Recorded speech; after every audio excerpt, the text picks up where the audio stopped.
Alright mga boss, Boy Kaligot po for unboxing and another mode vlog. So nag-order ako ng nakaraan sa Lazada or sa Shopee.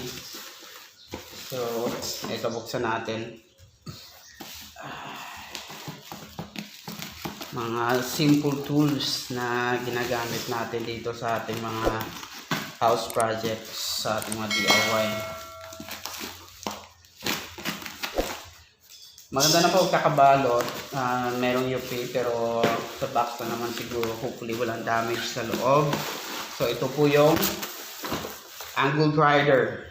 Okay, angle grinder stand para sa ating force grinder. Yan. Yan yung assembly niya. Instructions. So, let's do the unboxing and likewise assembly. Ito, so isahin natin mga kailangan. Ito.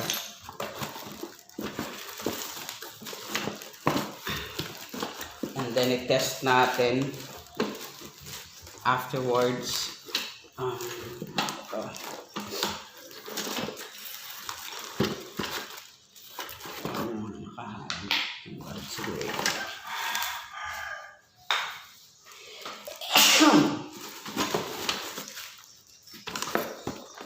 Okay. So, kasama na, wala na. Manual. Yan.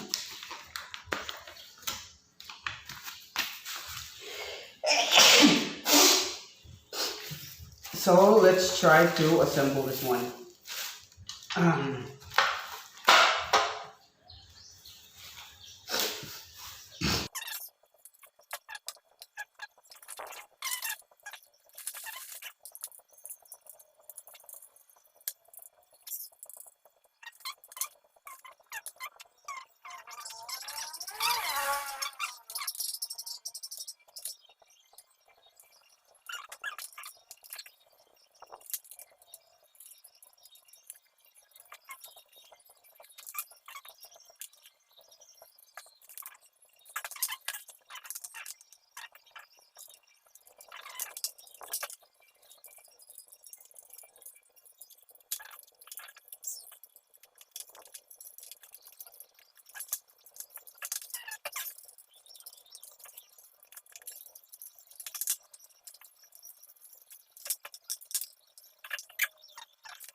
Okay, so try na natin itong mga boss. So, ito, assemble na natin. Yan. May handle. May spring. Nakalak. Okay. Ayan. Ito, lock. Papunta dito. Dito. Tapos ito, pang alignment dito sa ilalim. Para malaman mo kung 90 degrees ka. Tapos dito sa taas. So, ganito siya.